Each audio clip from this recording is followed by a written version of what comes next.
I think a lot of the times when we show up for people and we're constantly being consistent in their lives and then that energy isn't reciprocated, we tend to feel resentment towards that person. We tend to feel anger towards that person.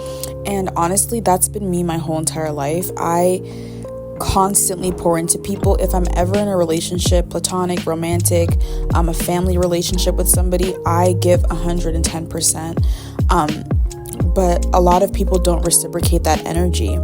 And today I wanted to talk about not expecting you from other people. And we hear stuff like this all the time, but I don't think people really understand what that means. So I would say that the first part to that is that you're uniquely made. There are certain things about you that were handcrafted and uniquely made for you. No one else can be identical or exact to you. Not even identical twins are truly identical in everything that they do. And so when you're uniquely made, God gives you specific traits that other people might not have. That's why we always talk about purpose and how everybody has a different purpose. My purpose might be in counseling and your purpose might be in caretaking. My purpose may be in creating good feelings through visual expression, and your purpose may be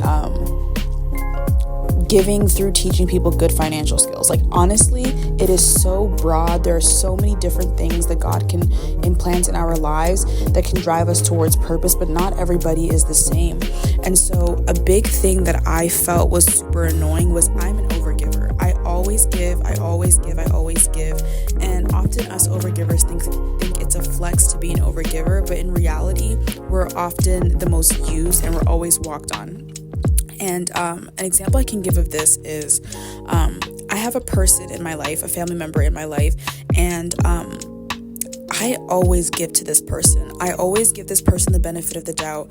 I'm always giving to this person. I'm always going above and beyond for this person. I'm always making sure this person is okay. And something that this person does is they always overpromise and underdeliver or not even deliver at all. So they'll be like, can you do this for me? When you do this for me, I got you next time. Like, we always have those people, right? And I'll do it for them regardless, whether they got me or not. I'll do it for them. And then the time comes around and I'd be like, hey, I need this. And they are the quickest to say, sorry, I can't. I don't got it. Sorry, I can't. And they will have it and they can, but they don't want to. And for a long time, I wondered, is this a character flaw? Like, God, why do I continuously give and it's not given back to me? Like, doesn't the saying go that, what you put out is what you'll get back? All I do is give. All I do is put out encouragement. And there are certain people who just, for the love of God, cannot give that back. And so what I learned was that not everybody thinks the same, right? And all of us deal with different traumas and different things that make up the way that we think. So in my mind, I give because I know that it's going to be given back to me. I can be generous because God has been generous with me. I can give because I know that I'm always going to get it back. That is the way that I think. But this family member who's so stingy with things, this family member who is a taker, their mindset is, if I give, I'm never going to get it back. If I give, I don't know when the next is coming. If I give, I don't know if I'm going to regret it later. And so when it comes to giving, this person gives out of fear. And the fear is of scarcity, fear that they won't have enough or fear that they won't get what they gave back. And when I give out of abundance because I know that I'll get it back. When I give out of charity and being cheerful as a giver because I know that there's never a negative side to giving if you do it correctly, right? Because we can give too much of ourselves to people who don't deserve it. But we have to stop breaking our own hearts by thinking that people are going to change. We have to stop breaking our own hearts by thinking that people are going to somehow evolve and turn into people like us. You cannot expect your exact self from somebody else, even in platonic friendships. Sometimes you're really, really good at giving your friend your time, and you're really, really good at giving your friend resources. And that friend might not be good at giving time. That friend might not be good at giving resources, but that friend might be good at giving acts of service. When you need them to be there, they'll be there. That friend might be good at words of affirmation. They might be good at encouraging you at a low time, right? And so as humans, we're never going to be perfect. As humans, we're never going to be we're never going to always have things in order. We're never going to always have everything be perfect, but we need to learn to work with each other, and we need to learn how to bounce off of each other's strengths and deal with each other's weaknesses. Now, you have to understand that there are takers. There are people who will use you as much as they can. And an example of this was, there's this person that I was acquainted with in university, right? And me and her have hung out a couple times, went to a couple events together, and her birthday was coming up. And God specifically instructed me not to hang around her and not to be like in her physical presence, because she has some character traits that I can't overlook. And so I said, okay, God, I'll be obedient to you. And she recently texted me and said, hey, I'm having a birthday dinner. Can you come to my birthday dinner? And I said, no, I'm sorry. Like, I have things coming up. I had nothing coming up, but I was instructed not to be around her, right?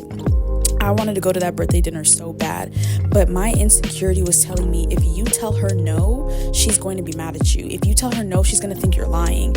And it was just this fear talking of like, they're not going to like you. You're not going to be enough, right? And so I started to overcompensate. I was like, no, I still want to celebrate you. I still want to get you a gift. And I got her this gift. And as the gift was sitting on my desk, God told me, take out this one thing from the gift. Now I got her a gift card and a bunch of other stuff.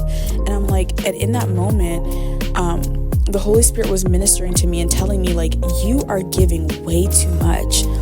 On my birthday, this girl, I told her weeks in advance it would be my birthday. On my birthday, she forgot that it was my birthday because she's an acquaintance. And I invited her up. I gave her a cake. I helped her celebrate my birthday with me. She didn't even give me a gift. She didn't say anything, right? And I shouldn't expect that of her because she's an acquaintance. But I held her to such a high standard in my life that I felt the need to overcompensate for not being able to show up in a certain way, right?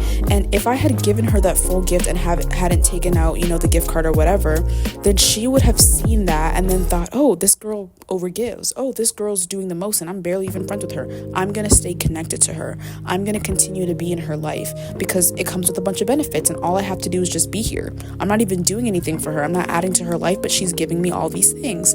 And so it's really important to know what role you play in people's lives. That is so important. As you grow up, as you grow older, even if you're, way older, this rule still applies. You need to know what role you play in other people's lives because you may be overdoing your role. And the best way to know if you're overdoing your role or not is distance. Stop texting that person first. Stop reaching out first and see if that person reciprocates that energy and reaches out to you. 9 times out of 10, they will not reach out to you. And that's how you know you're overstepping your role. So that's just a little reminder I wanted to give today. Please stop expecting who you are from other people. You are amazing. You are enough. But not everybody is going to reciprocate your energy.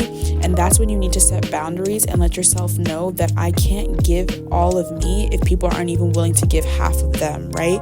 People need to meet you where you are, but people can only use you as much as you allow them to.